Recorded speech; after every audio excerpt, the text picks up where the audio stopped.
Hello, and welcome to Food in Art, a wonderful opportunity for you to get a taste of how two human concerns, nourishment and beauty, have blended together through the centuries to create masterpieces.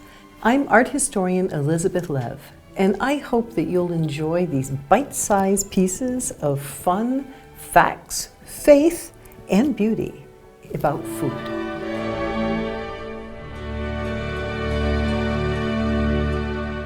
The pomegranate always seems to have been ready for its close-up.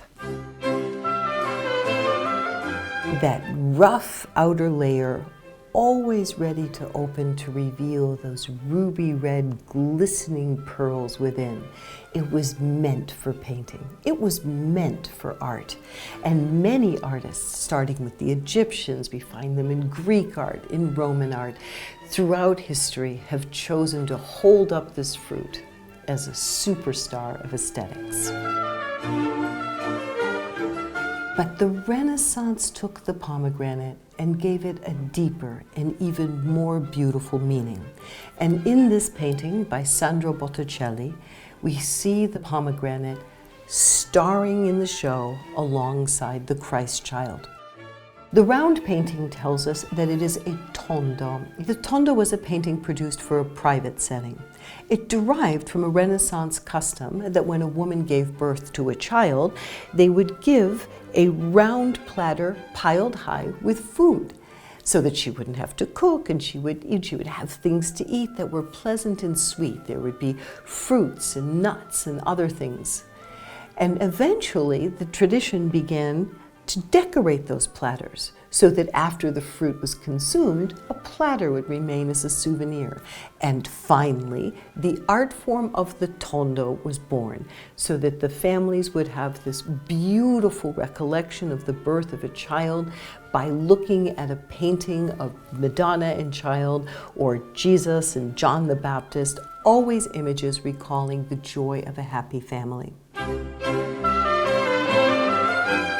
Sandro Botticelli was particularly specialized in these kinds of paintings, and museums all over the world house his magnificent versions of tondi. This one here is in the Uffizi and is fascinating for the contrast it creates of the figures of the angels standing high along the sides, looking inwards towards the child, and then the Madonna in the center, who becomes this triangular throne that covers that luminously white child in the center. So the color at the exterior of the painting focuses the eye down to the image of that child lying in her lap, seemingly ready to be brought from her to you. In the hands of the child, we see the pomegranate that's been opened so that we can see the rich seeds inside the fruit.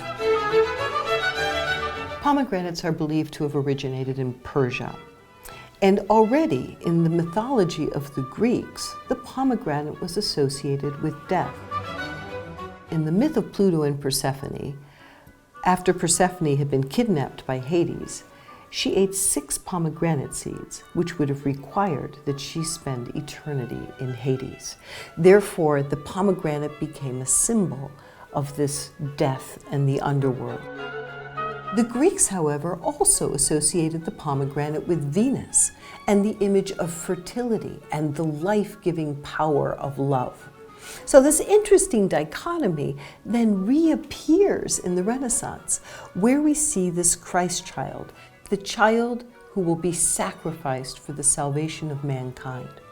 Those little red dots, they allude to the drops of blood from the very beginning, from the circumcision that he will soon shortly suffer, all the way up to the blood that he will shed during the scourging and the sufferings of his passions.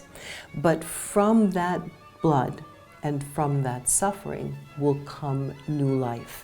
So we can see in this pomegranate, which started out already as a colorful, wonderful way to enhance the Greek view of the world, it finds an even fuller and deeper meaning in the art of Botticelli. The red fruit against the white body of that Christ child who looks out at us seems in some way to also represent the sacred heart of Christ, that beating heart burning for the love of mankind.